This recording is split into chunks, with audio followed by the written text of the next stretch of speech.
Salut les déconfinés, et avant de commencer cette critique, j'ai une question à vous poser. Admettons, voilà, que vous soyez locataire d'un appartement, que vous n'ayez pas le droit d'avoir d'animaux de compagnie, et que vous le cachiez au proprio, et que un jour, dans la nuit, vous sentez une petite odeur de brûlé, comme ça, hein, vous avez l'impression que quelqu'un est rentré dans votre appart, et là, vous découvrez ça.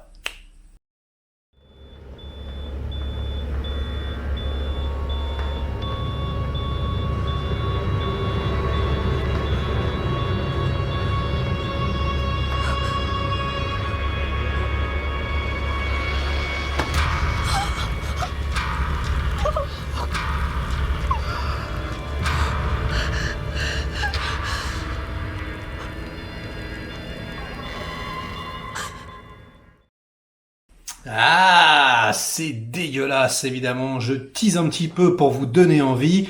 Je viens parler du film One BR. Je sais pas du tout ce que ça veut dire. Premier boulevard, je sais pas. Non, même pas. Je crois que c'est traduit par The Apartment. J'ai vu ça sur IMDb. Pourquoi pas, hein, j'aurais préféré parce que One BR, je ne sais pas ce que ça veut dire. Donc si quelqu'un le sait, eh bien, qu'il me le dise dans les commentaires parce que moi, je ne sais pas. En tout cas, sous ce titre intrigant, eh bien, se cache un vrai film d'auteur, puisque le réal a écrit et réalisé le métrage. Il a été diffusé en France en septembre 2019 à l'occasion de l'Étrange Festival. Le réalisateur s'appelle David Marmor, c'est ses tout premiers pas au cinéma, et ça se voit un peu, hein, le film est assez faible graphiquement, c'est pas ultra bien filmé, hein. Bon, il n'y a pas beaucoup d'argent, je sais pas combien ça a coûté, mais à mon avis, pas plus d'1 million. En plus, c'est un huis clos, ça se passe quasiment pendant tout le film dans une propriété, enfin, une copropriété, des apparts, vous savez, typiquement américains, voilà, où tout est enfermé. Pour rentrer dedans, il faut passer une grosse porte comme ça, avec une petite clé. Et ça va être un film d'horreur, hein, voilà, qui fait assez flipper au début, qui est assez intrigant. Les bases posées par le scénario sont intéressantes. Ça sent bon. En plus, l'actrice est très très agréable, on ne l'a jamais vue. Elle s'appelle Nicole Brydon Bloom. C'est ses tout premiers pas au cinéma. C'est vraiment une révélation parce qu'elle est excellente.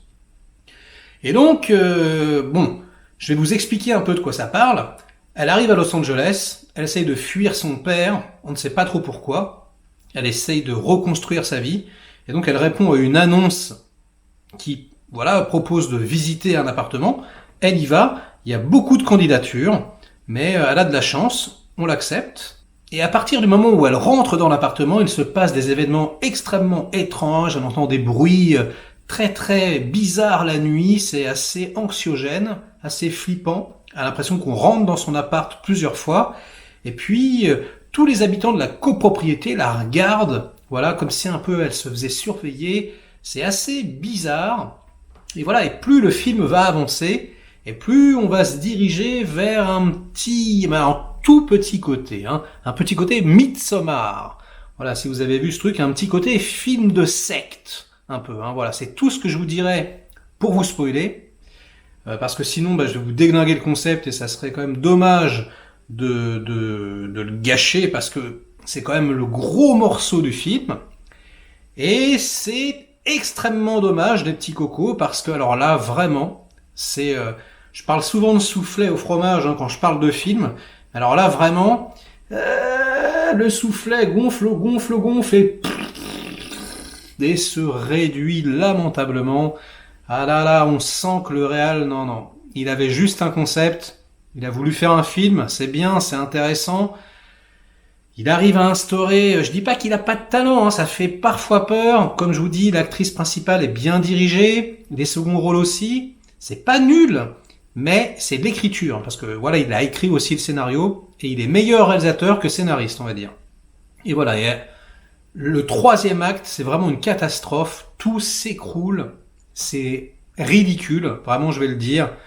Et donc j'ai pas envie, voilà, de charger plus que ça sur le film, hein. Vraiment, si je fais cette vidéo, finalement, c'est plus pour vous conseiller d'éviter ce petit bousin, parce que bon, encore une fois, les cinémas n'ont pas réouvert, et que voilà, il y a des petites nouveautés qui circulent sur le net, comme ça, on sait pas trop quoi regarder. Bah, celui-là, vraiment, vous pouvez passer votre chemin ou alors regarder vraiment la première demi-heure qui est, ouais, vraiment intéressante. Mais comme je vous le disais, après, c'est l'explosion. Tout s'écroule et il n'y a plus rien à voir circuler hormis voilà le joli minois de l'actrice principale comme je le disais au départ. En plus, c'est pas extrêmement bien monté. La musique, elle est très très anecdotique. Bref, il n'y a vraiment pas grand chose à se mettre sous la dent. Donc voilà, One BR, eh bien je vous le déconseille, vous pouvez passer votre chemin. C'était une toute petite chronique comme ça en plus parce que je viens de le voir et j'étais extrêmement déçu. Donc j'espère que la prochaine critique sera un petit peu meilleure. Et d'ailleurs, je vais parler d'un film coréen, voilà un film à la Roland Emmerich. Vous m'en direz des nouvelles. Allez, ciao les petits déconfinés. C'était tout pour ce soir et je vous dis à très vite. Ciao.